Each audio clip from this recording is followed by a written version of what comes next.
Good morning students. जैसे कि मैंने आपको उपभोक्ता संरक्षण और उपभोक्ता को जागरूक रहने की क्यों क्यों आवश्यकता है, इसके बारे में मैंने अभी आपको बताया है। आज हम गृह प्रबंध के उसी कड़ी में उसी टॉपिक से रिलेटेड उपभोक्ता की बहुत सारी सुरक्षा, यानी कि उपभोक्ता को क्यों आवश्यकता पड़ी कि उसे जागरूक रहना है, उसकी बहुत सारी समस्याएं भी हैं, उसके बारे में आज हम चर्चा करेंगे। देखिए, उपभोक्ता की समस्याओं के बारे में अगर हम बात करते हैं तो देखिए, सबसे पहले तो मैंने आपको यही बताना मैं चाहूँगी कि किसी भी जो वस्तु है उसको उपभोग करने वाला व्यक्ति ही उपभोक्ता कहलाता है। यानी कि उपभोक्ता से अभिप्राय उस व्यक्ति से है जो वस्तु को खरीदता है और उसका मूल्य देता है। आज उपभोग वस्तुओं और सेवाओं की सूची में वृद्धि हो रही है। इसके साथ साथ उपभोक्ताओं का शोषण भी बढ़ता जा रहा है। निर्माता और विक्रेता विज्ञापन के द्वारा अधिक लाभ उठाने की दृष्टि से वस्तुओं की उत्कृष्टता पर ध्यान नहीं देते, कम तोल और मिलावट कर वे उपभोक्ताओं का शोषण करते आ रहे हैं। ग्राहकों को आकर्षित करने के लिए झूठा विज्ञापन भी दिया जाता है। अब हम अगर प्रॉब्लम्स कौन कौन सी कंज्यूमर्स के सामने प्रॉब्लम्स आती है, इसके बारे में मैं आपको बताऊंगी। देखिए, सबसे पहले है बाजार की स्थिति पर निर्भर रहना पड़ता है।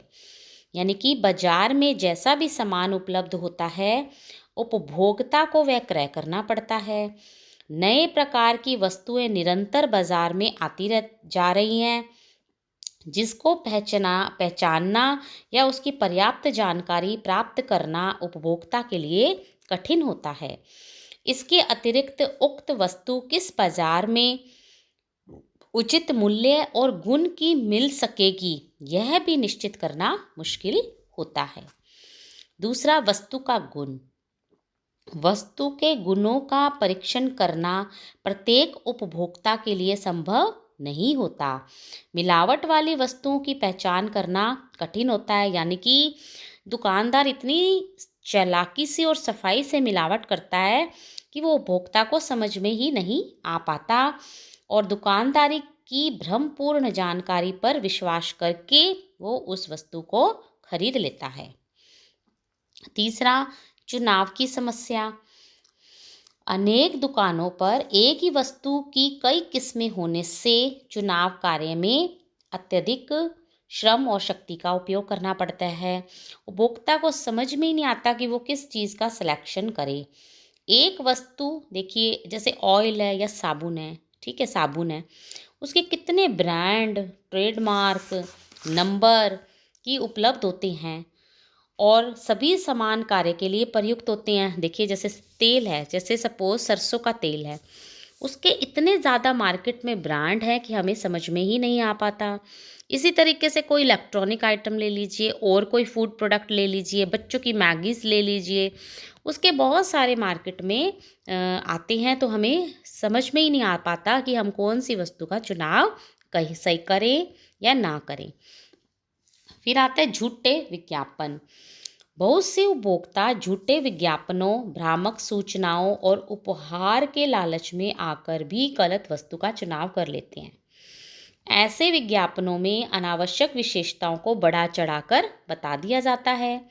निम्न कोटि की वस्तु को आकर्षक पैकिंग में बंद करके भी विक्रय करने के लिए रख दिया जाता है। प्रत्येक संभव तरीके से ग्राहक को लुभाने का प्रयास किया जाता है, क्योंकि दुकानदार कभी भी अपना लॉस नहीं करेगा। अनेक ऐसे गिफ्ट आइटम दे देते हैं कि हमें लगता है कि इसके साथ ये फ्री है तो ये ले लेते हैं, उसमें हम लोग ठगे जा सकते हैं। फिर आता है अनावश्यक क्रय। कई बार बाजार जाने से पहले खरीदी जाने वाली वस्तुओं की जो सूची है तैयार ना होने पर अनावश्यक क्रय भी कर लिया जाता है। इसी तरह से विवाह, त्योहारों पर अनावश्यक रूप से बहुत से कपड़े और वस्तुएं हम खरीद लेते हैं, चाहे हम उनका उपयोग करें या ना करें। तो ये बहुत सारी बातें हैं जो कि हमारे सामने समस्याओं के रूप में आती हैं। अब हम उसी कड़ी में आगे बात करेंगे कि उपभोक्ताओं के कौन कौन से अधिकार होते हैं जिससे कि उपभोक्ता को ये जो सब समस्याएं हैं उनको ना भुगतना पड़े। देखिए, उपभोक्ता संरक्षण अधिनियम 1986 में निम्नलिखित अधिकारों का वर्णन किया गया है। उपभोक्ता संरक्षण अधिनियम 1986, ये बात आप याद रखें। इसमें देखिए सबसे पहले बताया सुरक्षा का अधिकार, राइट टू सेफ्टी। ऐसे माल के क्रय विक्रय के विरुद्ध संरक्षण पाने का अधिकार है जो जीवन और संपत्ति के लिए हानिकारक होता है। ये पहला अधिकार है। दूसरा, उपभोक्ता की बुनियादी आवश्यकताओं की पूर्ति हो, right to fulfil basic requirement. उपभोक्ता की आवश्यकताएं जो अनिवार्य रूप से संतुष्ट होनी चाहिए, जैसे कि भोजन, वस्त्र, आवास, ऊर्जा, यातायात, स्वास्थ्य, शिक्षा और स्वच्छता। इन आवश्यकताओं की पूर्ति करने के लिए उचित अवसर मिलना चाहिए ताकि बिना शोषण के उपभोक्ता उपभोग कर सुखी रह सके। तीसरा, सूचित किए जाने का अधिकार।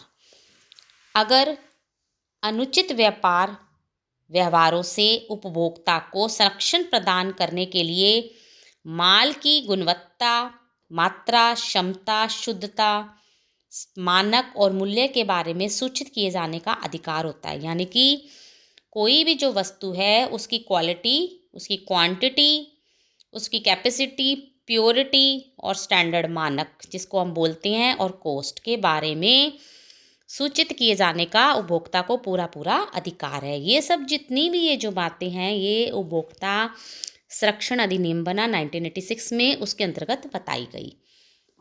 फिर आता है चयन का अधिकार। उपभोक्ताओं को उचित मूल्य पर वस्तु उपलब्ध हो सके, इसके लिए आवश्यक है कि प्रतिस्पर्धा हो और बाजार में मूल्यों पर नियंत्रण रहे और विभिन्न किस्मों की वस्तुएं सुलभ कराने का अधिकार उपभोक्ता का है। अगला, सुनवाई का अधिकार। सुनवाई और इस आश्वासन का अधिकार है कि उपभोक्ता के हितों पर समुचित मंचों पर विचार किया जाएगा।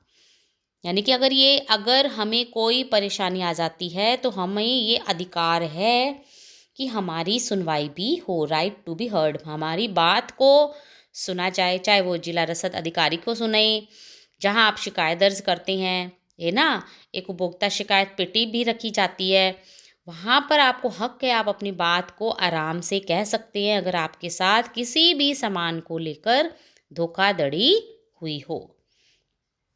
हर्जाना प्राप्त करने का अधिकार। देखिए, अनुचित व्यापारिक व्यवहार या उपभोक्ताओं के अनुचित शोषण के विरुद्ध क्षतिपूर्ति का अधिकार। यानी कि अगर आपने कोई वस्तु खरीद ली और वो खराब निकल गई, ठीक है, तो आपको ये अधिकार है कि आप उसका हर्जाना ले सकते हैं। अगर आप शिकायत दर्ज करवाते हैं, उस माल के विरुद्ध आप कार्रवाई करते हैं, तो आपको लॉस नहीं होगा, आपको उसके पैसे भी पूरे मिलेंगे। उपभोक्ता बने रहने के लिए ज्ञान और क्षमता प्राप्त करने का अधिकार, यानी कि राइट टू बी एजुकेट। उपभोक्ता शिक्षा का अधिकार।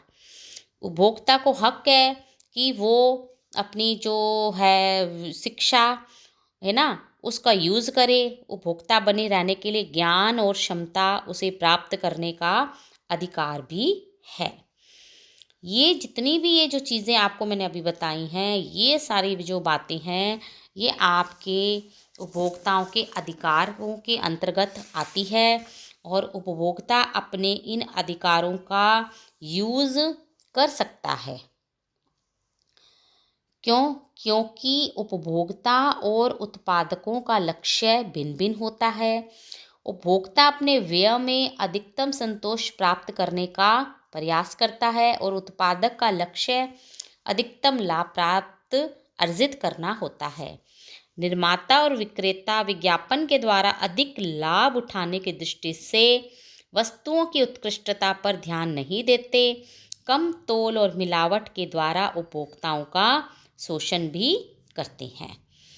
तो ये एक्ट जो हैं उसमें ये आपके अधिकार हैं और आगे हम और भी उपभोक्ता संरक्षण जो अधिनियम हैं वो और भी बहुत सारे आपके बनाए गए हैं, जैसे कि ड्रग कॉस्मेटिक एक्ट है, प्रिवेंशन ऑफ फूड, बहुत सारे और भी अडल्ट्रेशन एक्ट है, मिलावट से संबंधित भी और भी बातें हैं, वो मैं आपको अपनी नेक्स्ट जो वीडियो में भी आपको शेयर करूँगी। तो अभी हम आज हम करेंगे। आप कंटिन्यूशन में ही ये टॉपिक हमारा अभी चलेगा, एक या दो और आपको वीडियो इसके आएंगे। आप अपने साथ के साथ नोट्स बनाएं और मेरे इस वीडियो को लाइक और सब्सक्राइब करना भी ना भूलें। धन्यवाद।